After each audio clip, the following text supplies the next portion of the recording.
Well, good evening, everyone. My name is Carol Benton. I am the president of the League of Women Voters of Geauga. And it is my pleasure to welcome all of you tonight to our program, Proud of the Process. So the spark for Proud of the Process came from our community outreach committee. The Board of Elections team was nice enough to come to one of our membership meetings earlier this year. And the League got so much valuable information out of that, we thought it would be great to offer the same type of program to a broader Geauga audience, so everyone could benefit from getting that information. So that is why we are here tonight.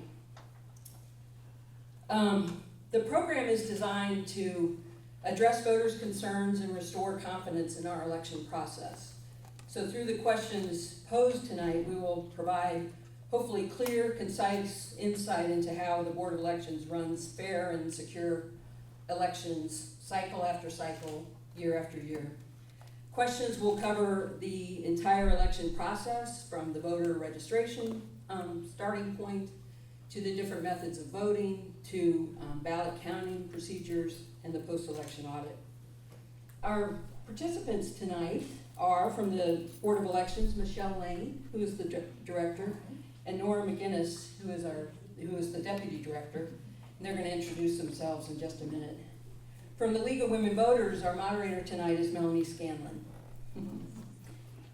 So just a few comments on the format. We're going to spend the bulk of the evening on the prepared questions, and then we'll also address questions from the audience. So if you have a question, please take the index card that you were given as you came in, write down your question, hold up your card, and someone from the League will come and pick it up. We have question screeners here you can see in the front. They're going to look at those questions, screen them for clarity, but also make sure there's no duplication with the existing questions that we have, the prepared questions. The moderator is going to ask those questions at the end of the program. If we run out of time and we don't get to all the questions, Michelle and Nora have agreed to provide answers to us after the event, and we'll post those on our website. You also should have picked up a prepared flyer when you checked in. Those are the frequently asked questions that we put together. Those address more of the basics of elections and voting. The answers that you see on the flyer were sourced from the Ohio Secretary of State's website and reviewed by the Board of Elections. Before we get started, I'd like to just run through a few quick thank yous. Thanks first to the library, so they've made this space available to us tonight. They also allowed us to publicize the event through all their branches, so we appreciate that. Second is to all the volunteers here from the League. There were a lot of people involved in planning this event. You can see there are a lot of volunteers here this evening too, helping out, so we really appreciate that. And finally, to Michelle and Nora, who embraced this idea when we first proposed it a few months ago now, and have really been great to work with throughout the planning process. And then also, I think we should all thank them for all the work that they do to prepare to run these safe and secure elections cycle after cycle.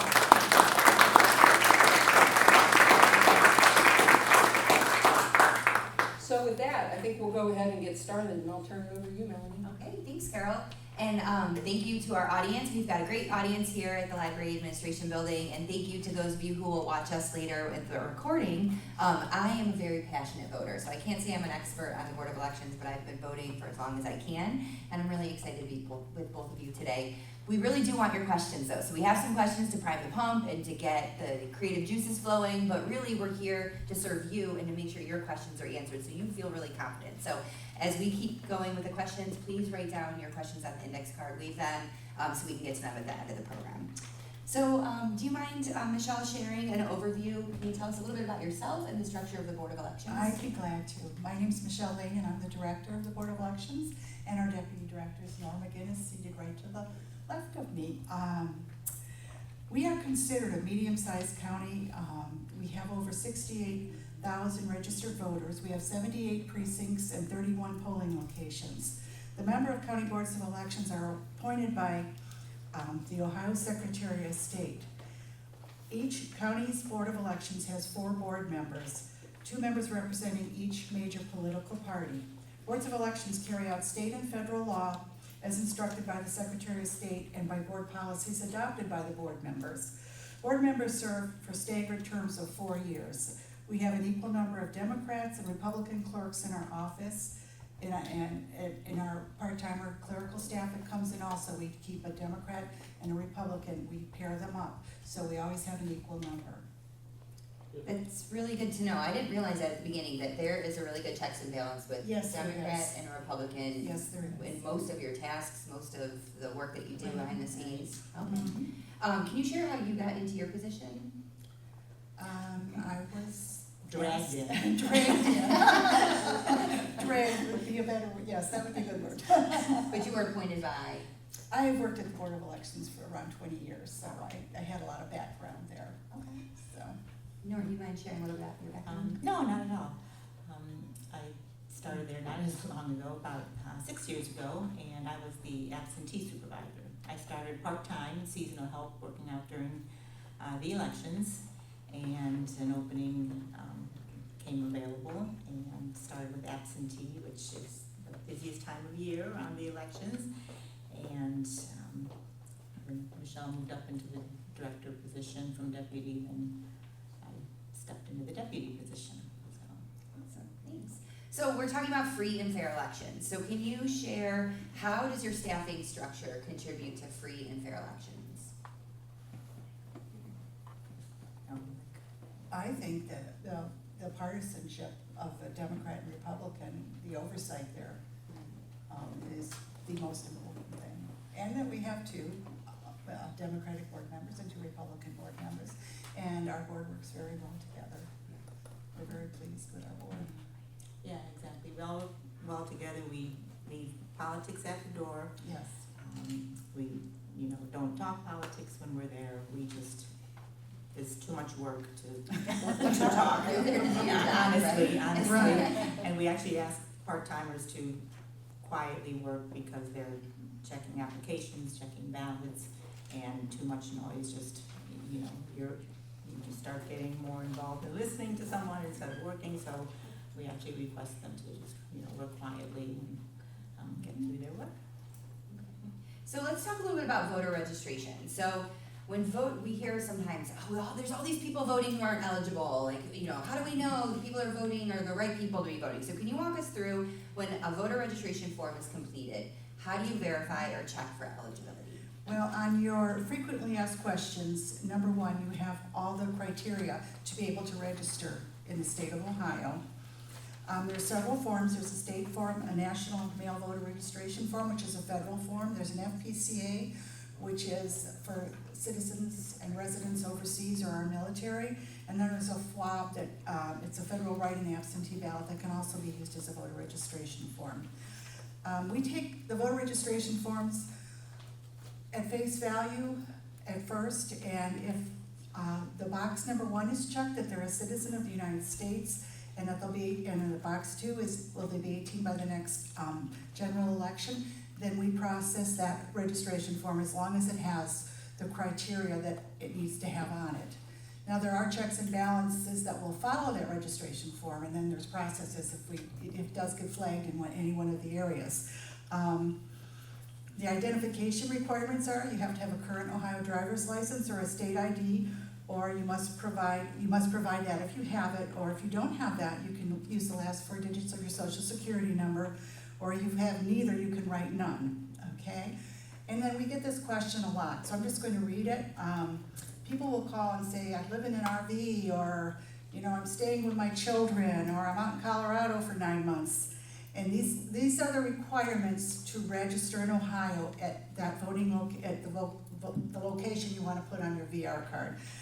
Your voting residence is the location that you consider to be a permanent, not a temporary residence. Your voting residence is the place in which your habitation is fixed, and to which, whenever you are absent, you intend to return. If you do not have a fixed place of habitation, but you are a consistent or regular inhabitant of a shelter or other location to which you intend to return, you may use that shelter or other location as your residence for purposes of registering to vote.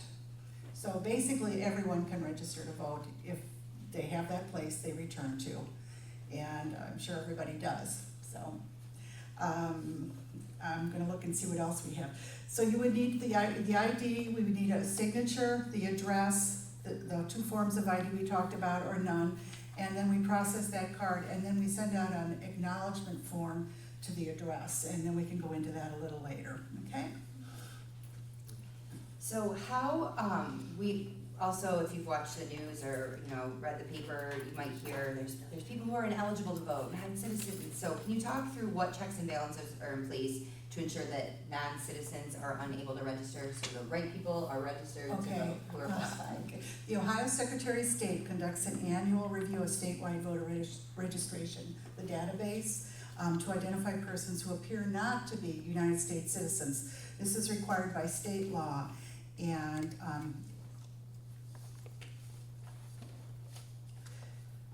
let me see, he does it, I'm sorry, I'm getting, okay. There we go, okay.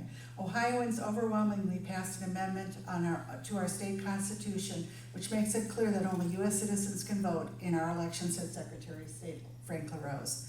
And it's his duty, he believes, to uphold that law. But we have a Democrat and a Republican, and you feel very confident with the work that your team is doing, that the right people are voting, we have correctly registered people. I do believe we do. I believe we have probably as clean a voter rolls as you could get in Ohio. Great. So you talked about voter rolls, and can you share a little bit about how are voter rolls kept current? How you feel confident, and I trust you and appreciate that confidence and know how hard you're working behind the scenes. Can you walk us through the process for making sure that voter rolls are kept current? Okay, there are several ways the voter rolls are kept current. We receive a Steve list, which is a state and territorial exchange of vital events. So anyone who passes away in the state of Ohio, we usually have that data sent over to us once a month. So we remove anyone who's deceased. If anyone is not on that list and a relative can fill out a form and give us a death certificate, we can take them off. Sometimes voters themselves ask to be removed. We have a removal request form. And we also have a process when someone moves within the state of Ohio, say they move to Portage County, and then they went in and registered to vote.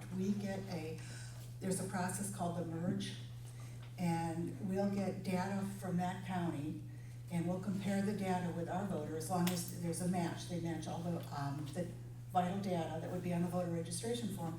And then we take the latest voter-initiated activity. So if they were a Geauga County resident, but they moved to, say, Portage County, and their activity comes up at a later date, then we merge that voter to Portage County, and that takes that voter off our voter rolls, and they're in the county where they belong. So this is done continuously, Constantly, so it's weekly, not just every day okay. almost, yes. Yeah. We do the merges almost every day. And you mentioned it, but just for those people who might be wondering, how do you know if someone else is voted or is registered to vote elsewhere? So they're here in Geauga, but they're really registered to vote somewhere else. They would show up on the merge list. And then there's something else I wanted to share with everybody, and it's because we've had a lot of questions about this. There's been in the news a lot of different things about voters being purged, and I don't think everyone understands the process that we go through yearly to make sure of that the voter rolls are accurate. So maintaining accurate voter registration lists is critical to ensuring elections are secure. And so we have this process called the National Change of Address. It's known as NCOA. A uniform and non-discriminatory program is designed to ensure that accurate and current voter registration rolls are maintained. Voters who likely moved are proactively contacted and given the opportunity to update their voter registrations. This process also seeks to identify, based on the data we receive in several subsequent checks, I'm sorry, thank you, Nora. Those who may no longer be qualified electors under the law, provide proper legal notice to that voter so that their registration will be canceled if they do not engage in any voter-initiated activity. State law requires local election officials to conduct the state's general voter records maintenance program every year. There are two parts to the Ohio's implementation of the general voter records maintenance program. The first one is the NCOA process, and that's triggered when a voter appears in the United States Postal Service NCOA database, indicating that the voter associated with that record likely moved since the records were last compared and may need to update their voter registration with a current voting residence address. Under state law, the Secretary of State matches voter records in the statewide voter registration database against the NCOA database to compile the data for the NCOA process. The supplemental, so then they would receive a notice saying, are you still at this address? And if you're not, could you please give us your current address? And if it's out of the county, we forward that to the next Board of Elections. If it's out of the state, there's a different process. But that keeps our rolls up to date. And we have to do that once a year. And then we also have the supplemental process, which is triggered by inactivity on the voter. It's during a fixed period of time, and usually 2 years. This process seeks to identify electors whose lack of voter-initiated activity indicates that they might have moved, even though their names did not appear as part of the NCOA process. County boards of elections use voter activity in their local voter registration system to compile the data for the supplemental process. Generally, the process begins after 2 years of voter inactivity, and the voter has an additional 4 years for a total of 6 years of no voter activity before their registration is canceled. So we try to create that balance of, how long and if you've moved, so that no one is taken out that shouldn't be, and that everyone stays that should be. I guess that's the easiest way to say it. And that was a lot of information and double checks, so what would make someone purged from the record? If you had to summarize it very succinctly. Moving out of our area, out of Geauga County, that we would take them off, or if they had inactivity for a certain period of time. But that clock is quite a wide one. It's quite a long one. Like we said before, voter has an additional 4 years for a total of 6 years of no voter activity before the registration is canceled. And I will add, they are sent many notices.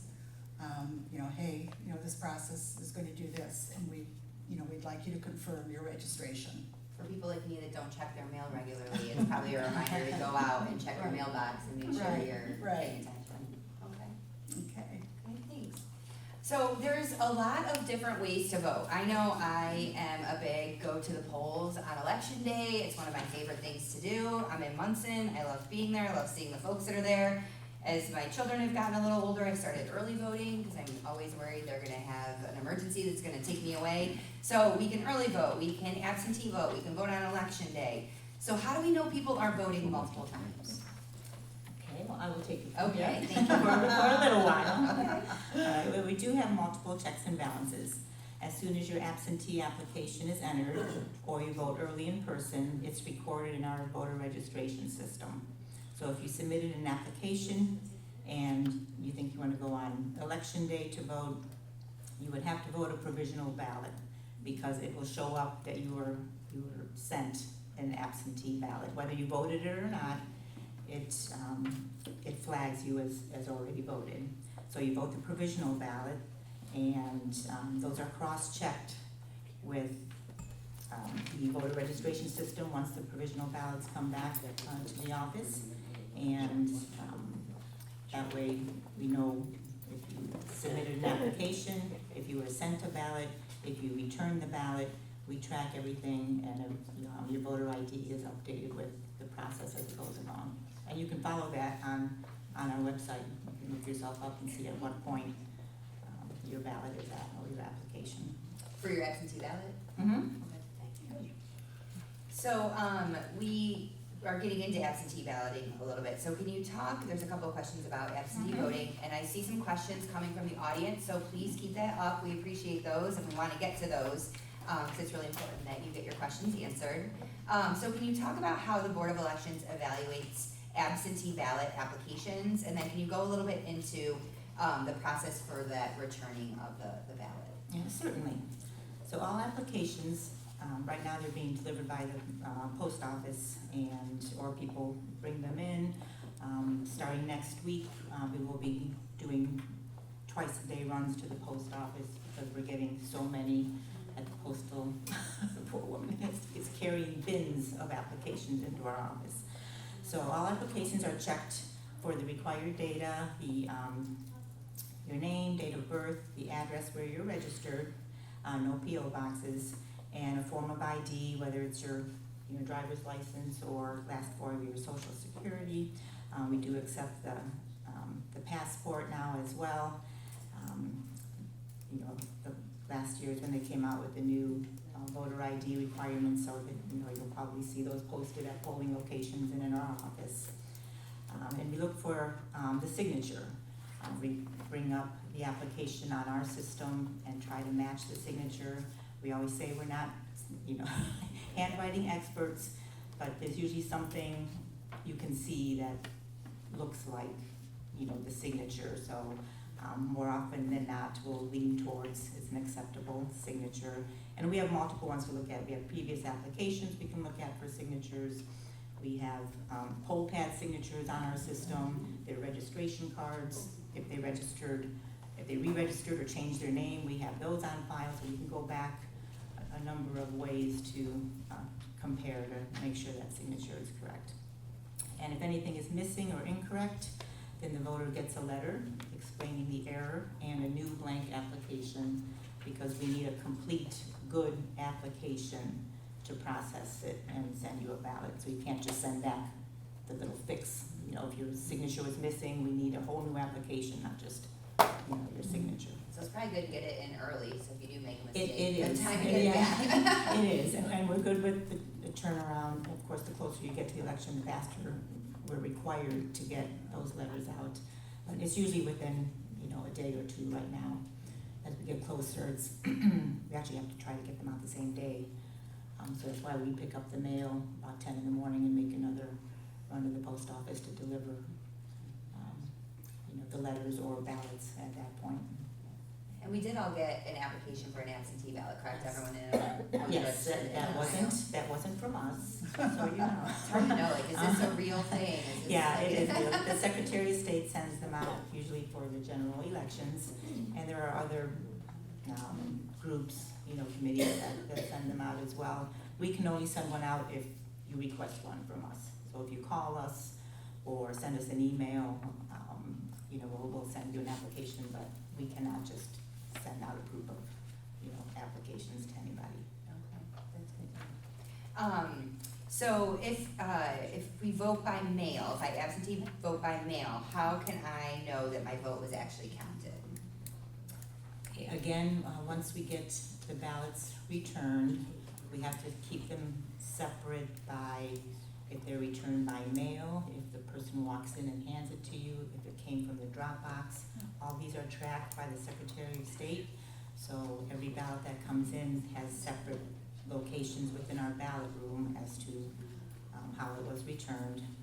And we open up the mailing envelope, so all that's, we have the ID envelope in hand. We don't open up the ID envelope with the ballot in it till a later time. So at first, we're just opening up the ID envelope, and again, checking all the information, name, address, date of birth, ID, signature, that all gets checked again and gets logged into our system.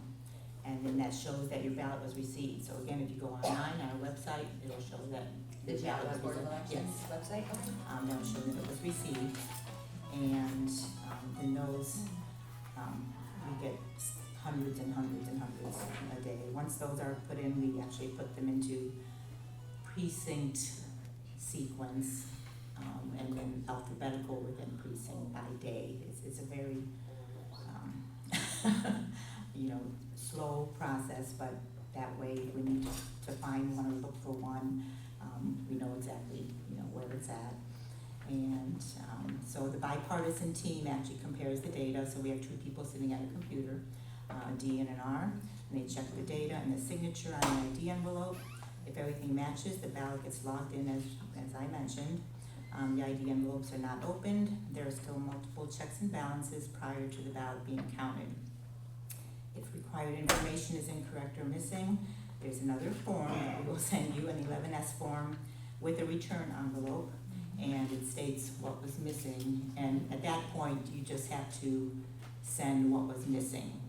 So if your ID envelope didn't have the signature, or you put the wrong, the birth date was wrong, yes, that happens quite often, or you forgot to put your ID, then on that form, you just fill in what was incorrect or missing and send that back.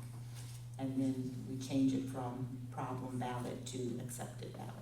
So even on the website, it'll show it's a problem, so you'll know that there's something that didn't go through.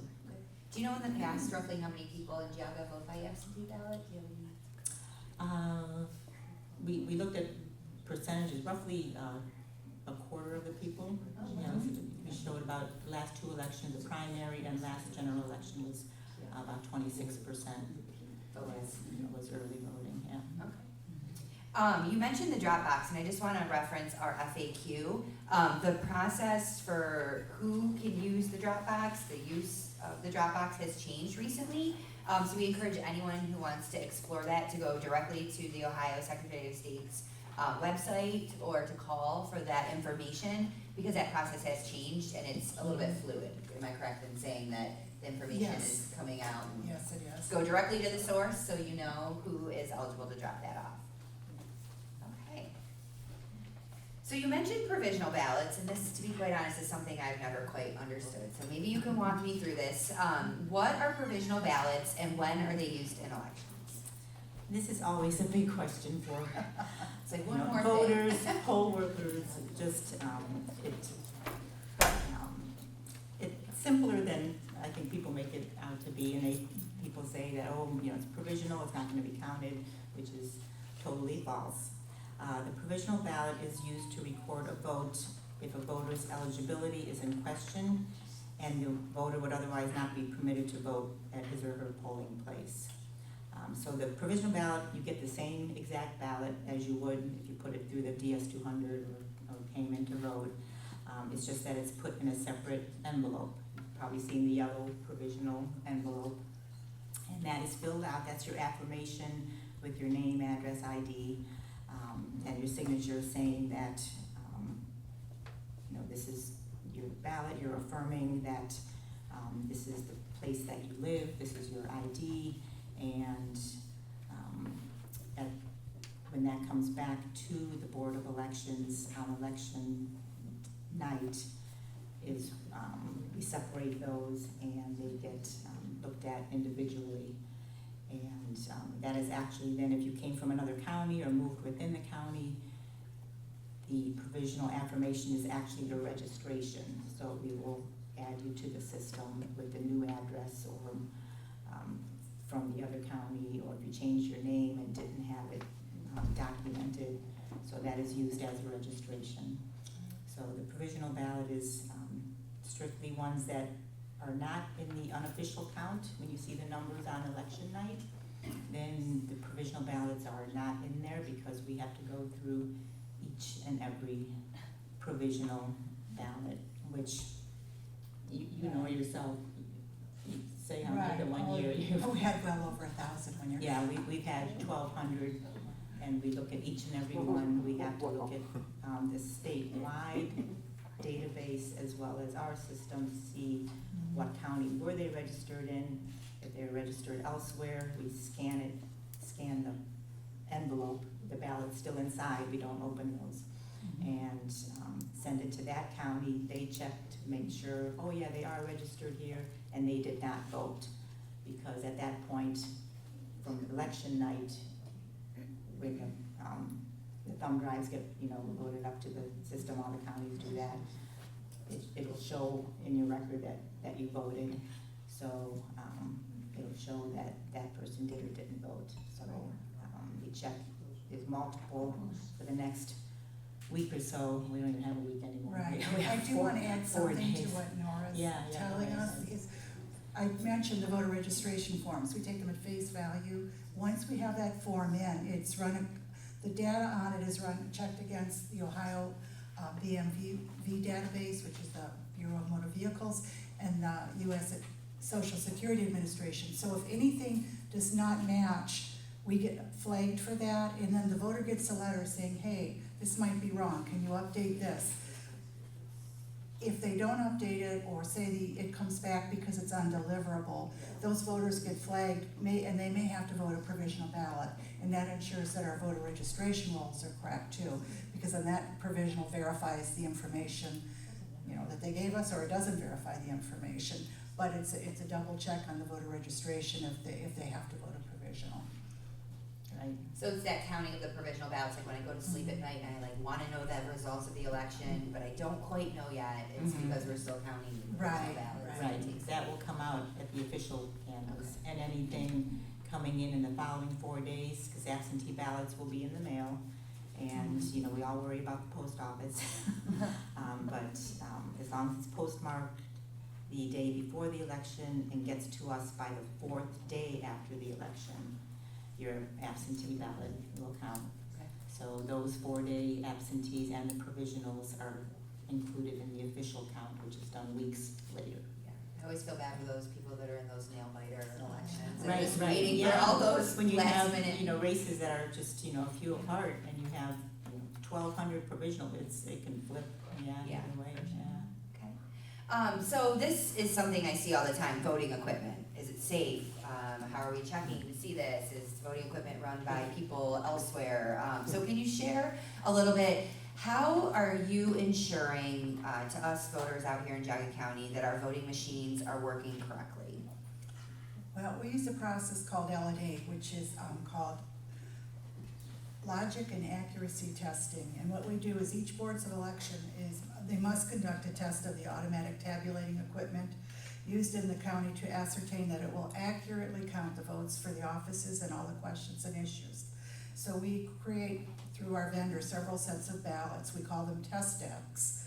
And these are used, and they contain races of contests, not current ones, with multiple candidates, candidate rotations, splits within a precinct, multiple questions or issues within a precinct, and write-in candidates. So we run these different test decks to make sure that all our equipment will count the ballots we're going to use in an election. Okay. Okay? And how, I mean, are you allowed to say how far in advance you're running these tests and, you know? We're gonna before- start, we didn't get to state language till today, so we're actually gonna start logic and accuracy tomorrow. Okay, so pretty close to the election, you're not doing Really this, close, you we know. would have started it Right. last week had we Yeah. had the ballot language, but we didn't. So can you share a little bit about where these are stored, and how we can be sure that they're not tampered with after you do this testing? And I feel very confident that you have great Okay. checks and balances, but how can we make sure that they're Well, stored all our properly? voting equipment is stored in double locked rooms. Nora has a D key, I have an R key.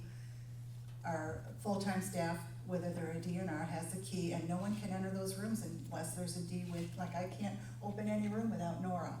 And that's true for all our, our ballots, our voting equipment, anything we use in the election has to be in a dual locked room. We also have, not going into detail, security systems and Sure. cameras, and, there we also have seals that we have over all the media on all our voting equipment, so it's, if it were tampered with, we'd know immediately, but no one can get into those rooms. So we feel pretty comfortable that it's safe. Yeah, sounds like it. So can you share, these voting machines, are they connected to the internet? Is my vote going elsewhere and coming back, or what is that process like? No, it's not, we have no internet connection whatsoever. The DS200 scans your ballot, it takes a digital image and records the vote on an encrypted thumb drive. We get new encrypted thumb drives every election, and there is no connection whatsoever to the internet. In fact, I did leave some information for anyone who wants it. I think it's out on the table in the hallway. Our voting equipment is, we use DS200s from Election Systems and Software, and they're an American company out of Omaha, Nebraska. And so, you mentioned the thumb drive, but when I go and submit my ballot and it goes into that machine, what Mhm. happens to it? Exactly what I just said. It takes a digital image, it records the vote, and it puts it on the encrypted thumb drive. What happens to the paper ballot? So the paper The ballot. paper ballot is saved, it drops Okay, into a that's bin, right. so not only do we have the encrypted thumb drive, we have the actual paper ballot as a backup. And that's why, in an emergency, we could still run an election because we have those paper ballots. Hopefully we don't have to worry about an emergency. We or hope a not. big We week-long hope power not. outage or Exactly. anything like that. We can have everything just work as planned. Yes, we have contingency plans for power outages, whatever. Yeah. We can go with our paper ballots, and we're very fortunate to have them, I believe. So election night, one of my favorite nights. I told you I'm refreshing and seeing what's happening, and I want all the votes to be counted as fast as they can be. But I understand you have a job to do, so we want it to be right. So take your time. But after the polls close, like what is your team doing? How are we counting votes? What is it? What is that process like? At the polling locations, the DNR are marked to bring back the encrypted thumb drive. They'll take it out of the voting machine. They'll put it in a red security bag and they drive it back together to our office. The absentee numbers are then uploaded into our election night reporting system with the encrypted thumb drives are loaded up and they're updated to our system and securely reported to the Ohio Secretary of State. And at the same time, we're printing reports out to post on our website so all the public can know how it's going. Yeah. Okay. So you shared a little bit before, Nora, but can you walk us through this unofficial results? Like what is included in the unofficial results and what is not included on that election night? Okay, the unofficial results, like I said, election night are the polling location votes. They come back on the thumb drives. We're always waiting for the last location, which is usually like Centerville Mills, which is on the other side of the county. It's a long day, a long night, but we wait for all those to come back. We have teams waiting for the bipartisan teams that are coming in with the poll pads and the thumb drives and everything that's required to come back that day. The DS200s, there's no thumb drive in them anymore, so those stay at the polling locations. But those get uploaded as they come in, as fast as possible.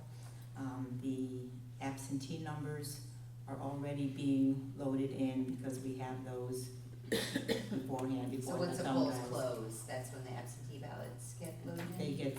They start, right, Yeah. that evening. Yeah, 7:30. And then, we slowly, they start coming in from the different polling locations. So those are the numbers. And there are ballots that can be dropped off in our drop box or in our office till 7:30 p.m. till the polls close. So we check the drop box. We have people standing out there a couple minutes before till 7:30 and check the drop box and then seal it right at 7:30. So anything that has come in at that point, we have to open and then scan it. So that's the unofficial count that night. And then, as mentioned before, the provisionals and 4-day absentee that came in on time will be in the official count a few weeks later. How late are you working on election night? I'm there till 2 a.m. Oh my gosh. 2:30. Yeah. Just waiting for the thumb drives to come back, It takes a while because they don't just close up shop and drive back. They have the ballots that, they have an accounting sheet where they have to write down how many ballots they started with, how many ballots were used, how many ballots are left and better match. A lot of times they spend a while on that. We tell them, try a couple times, just bring it back. Can't be. Mm-hmm. Locking, everything down, and it's a drive, for some of the locations. Yeah. So So once everything is done, what tests do you do on like the back end after the elections are over to test accuracy or to kind of refine your process and make sure you feel confident that everything went the way that you planned it was supposed to? yeah, we have a post-election audit that we do. It's performed after each pretty much after each election. We do that, and we do another public test. This is all done prior to the official canvass, and the Secretary of State also requires a very detailed workbook with all ballots accounted for and broken down into categories. This isn't like from election night, but as part of once the official canvass is done. The election day ballots verifies to the number of signatures that have come in. Absentee ballots, we have to account for how many were mailed out, how many were mailed back, how many were hand carried, how many were in office. If they were rejected, what was the reject reason? So there's a lot of categories, and somehow that workbook has to match up to that number that we sent down, and we're pretty darn good, if I have to say so myself. One other thing, like UOCAVA, which is our military and overseas citizens ballots. Those are ones that actually tomorrow, Friday is UOCAVA Day. We're actually sending ballots on Friday already.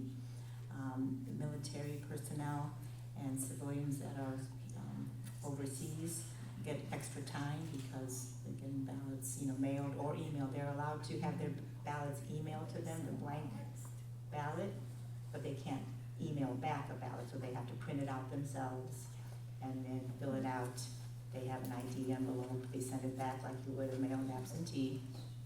And so those, it's called UOCAVA, which is Uniformed and Overseas Absentee Voting Act. I have to look it up every time.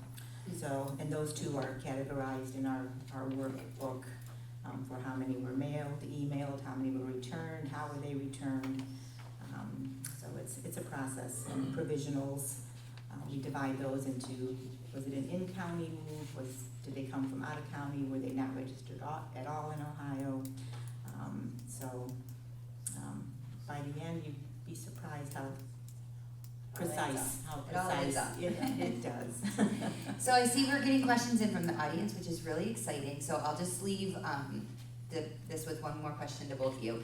You both have a ton of time at the Board of Elections. So what's one of your biggest learnings or something that you haven't shared that you'd want people to know about your work at the Board of Elections?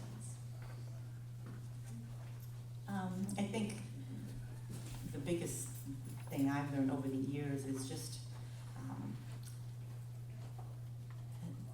the work daily that goes into it, the amount of time, and when you hear, you get the old joke, you work, twice a year, once in May, it's months long. The last couple of years where we had 3 elections, in 23, 3 elections in 22, you're working from, February till May, and then you're working from, June till August, and and of course we work all year round, but election-wise, it's a long process. Yeah. Yeah, there's a lot to it, and it's fun.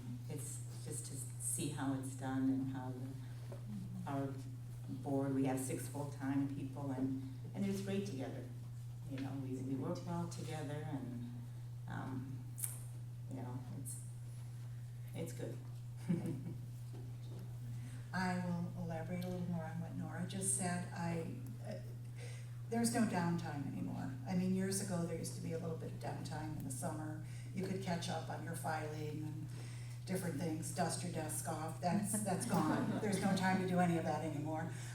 The biggest thing I've learned is how well we can all work together. I mean, our part-timers, our full-timers, we all have our different opinions. We leave our politics at the door, and we get along very well together, and we all work hard for a common cause. And there's a lot of camaraderie there, and that helps get things accomplished, because we really do need to get things accomplished. And we can talk, we have conversations, at times we're in the lunchroom. I know Chris Takas and I, we love corgis, so we're always talking corgis. Other people like gardening, so they're talking gardening when they have a moment. But we get along well, and I think that's the thing I'm proudest about our election. Not only does our board function well, our office staff and our part-timers, we couldn't do it without them. And we just have a lot of fun, and we work hard. Okay, well, thank you. We've got a lot of questions from the audience, which is very exciting. And this is a softball for you, so we'll start with hopefully a very easy one. Can you give the address or the location for early voting and when that starts? 470 Center Street, Building A, the last one before the garage on the left-hand side. Building 6. Pardon, I'm sorry, Building 6, I'm thinking polling location. We have a polling location, which is Yeah, Building across the 8. street. Across the street. So that's in Chardon, pretty close to the Yes. State Highway Patrol. Right, Yes, it's where our offices are still there. between So, Heinens and the State Highway Patrol. Okay. So, yeah. And when does early voting start? October 8th. October 8th. Okay. How does Geauga County compare or contrast with other Ohio counties, I would say in terms of voting? It's not, We had the highest voter turnout in the state was it last August or so? It was last year election. Yeah. We have very active voters, we're very proud of Geauga County. Yeah, we have great voter turnout. So, highest in the state, how do we compare with other states? How does Ohio compare with other states? You know, It's okay if you don't know, Yeah. you're like, We we're don't Geauga. I'm not sure. we don't have time to look Yeah. at You'll have to search that one up yourself. Is there a way to keep my personal information, my home address, private from the online website after registering to vote? So a question around personal security. There are two programs. One is if you're like a police officer, someone in law enforcement, you can fill out a form and have your address redacted. I would advise anyone who wants to go further than that to look at the Ohio Secretary of State's website for a safe at home program, which will also not have your address displayed. So this question is around voting machines and the IT team. So do you have a bipartisan IT team, meaning like a Republican and a Democrat who are working on the machines, doing the updates, more of the technical part of that? Yes, we have our programmer, who's also our office administrator, who has been doing this for years and is amazing. And then actually our registration supervisor, who's the opposite party, is the backup. They work together with the programming and testing. So how quickly is a name change process? This person recently has removed part of a hyphenated name. The driver's license has changed, but how long will it take in terms of the process so that folks know if they're registered or eligible to really vote? I would say it's always done within a day or two. Unless we're right before a registration deadline and there's a pile. It might take a little bit longer, but usually we process things the same day, or We get within a day changes or from the two. BMV, Yeah. they send in changes and people can fill out a form or drop it off at the office. Yeah, we get daily updates on BMVs, and we also get, anytime there's something that's flagged that may or may not be correct, we get information and then we verify it, check it, or send out a confirmation notice to that voter to verify it. And there's a lot of checks and balances with registration as well as absentee, and any process that has to do with voting, there are a lot of checks and balances.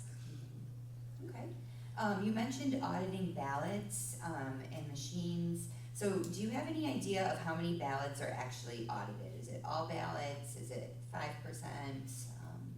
What is the percent? Is it percent? There is a percentage, and then our board will pull what precincts, they'll pull out of a hat, just randomly the precincts until we meet that percentage. And then that's what we'll do our audit on. Yeah, the percentage of people that voted, Mhm. and then we know how many, the votes are broken down by precinct, that's one of the totals we have.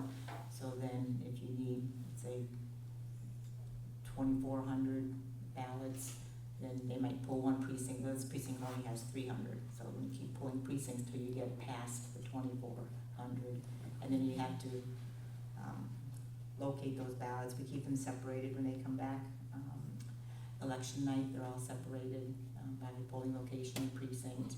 And that's why we also keep our absentee ballots, and the ID envelopes are also in precinct order, so, because we count those as part of the process as well.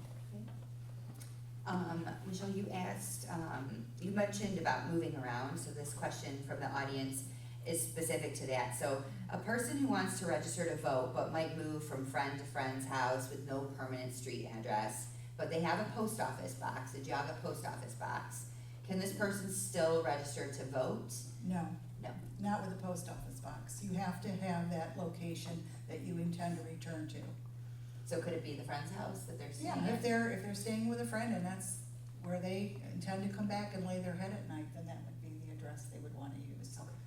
They can use the PO box for a mailing address. Correct. A lot of people put a different mailing address if they're gonna be down in Florida for a month, they want it mailed down there, or we have quite a few PO boxes. Okay. Oh, this question is about snowbirds. So we all have the dream, right, of being snowbirds and maybe vacationing somewhere out of the harsh Geauga weather. So can you share a little bit about how we can ensure people who live in the South are not voting there and also requesting ballots and voting up here in Geauga? Some states belong to an organization, that does check that. I don't believe Ohio is involved anymore in that. So we just, if they're registered here, we're hoping they don't vote for it. I mean, if we were to find that happened, we would definitely send it, investigate, have the Secretary of State and our legal counsel take a look at it. So how do you verify citizenship beyond someone checking the box that they are a US citizen? The Secretary of State does that review that we talked about earlier of all non-citizens at least once a year, that are possible non-citizens. Okay. So it's cross-reference, Mhm. so you're not, Through the databases, Okay. yes.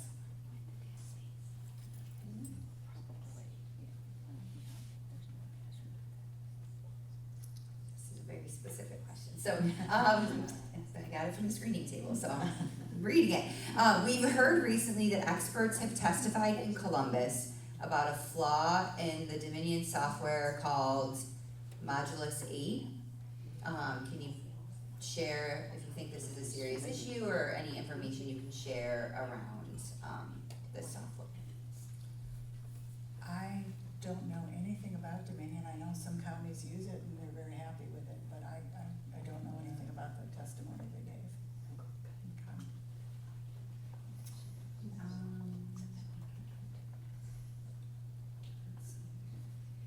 What requirements or checks do you use to verify third-party or change of address submissions?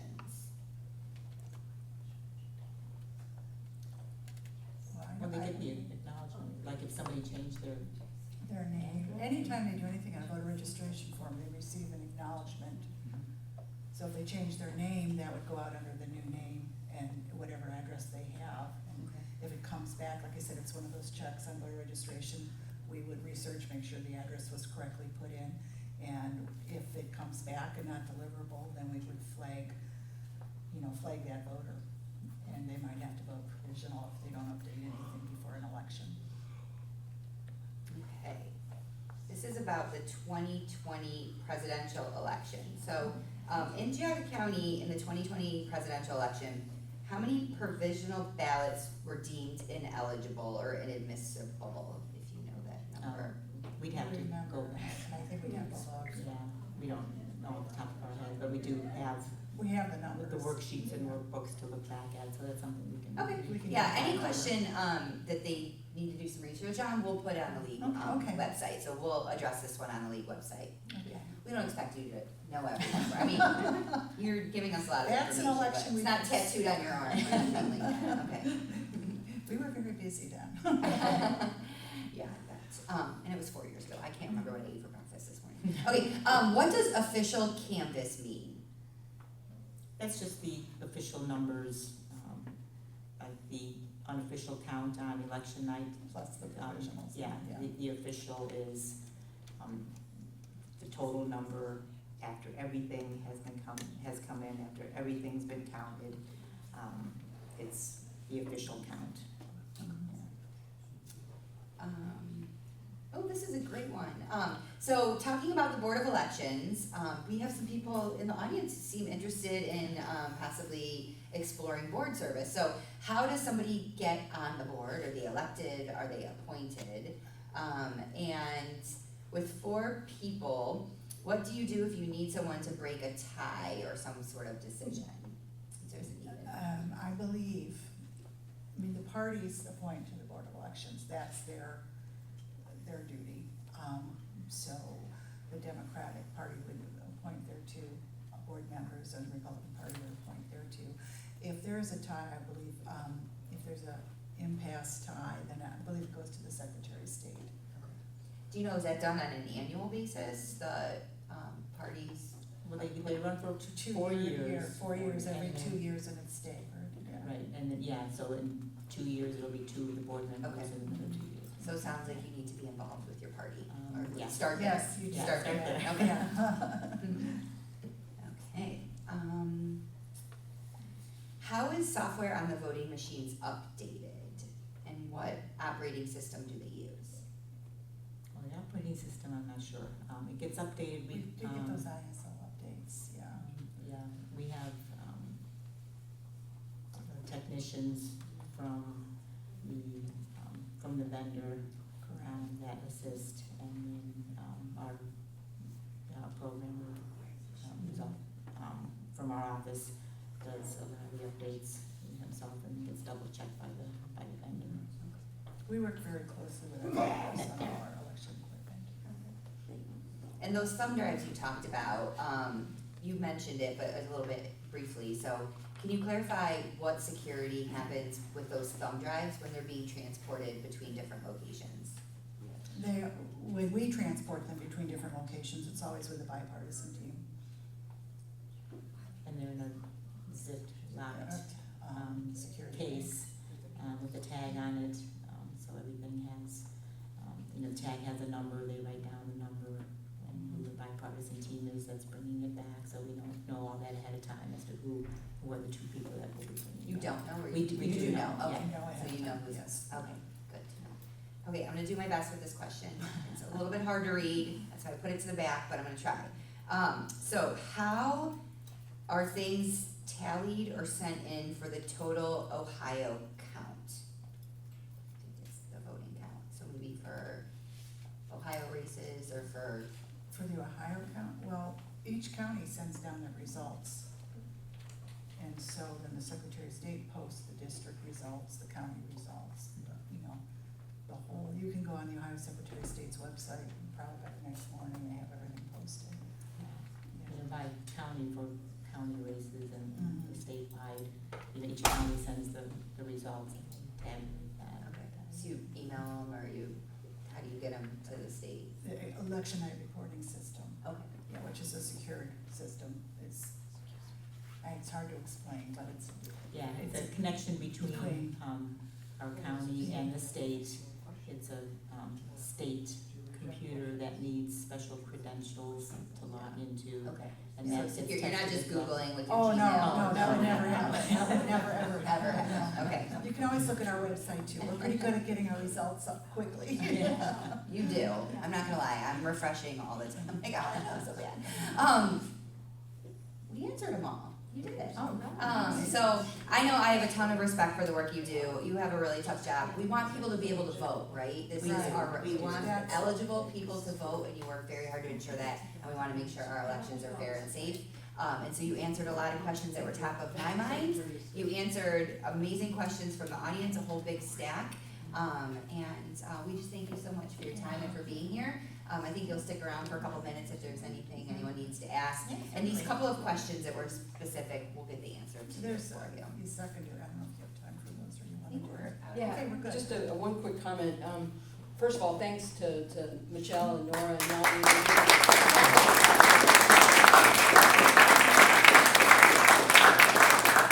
For the League of Women Voters of Geauga, this is kind of a new programming for us. We are an all-volunteer organization. We get by with donations and all that. And if you all did enjoy the program tonight and would like to see more, then we encourage you, if you can, to donate. We have people in the back that would be happy to take your donations.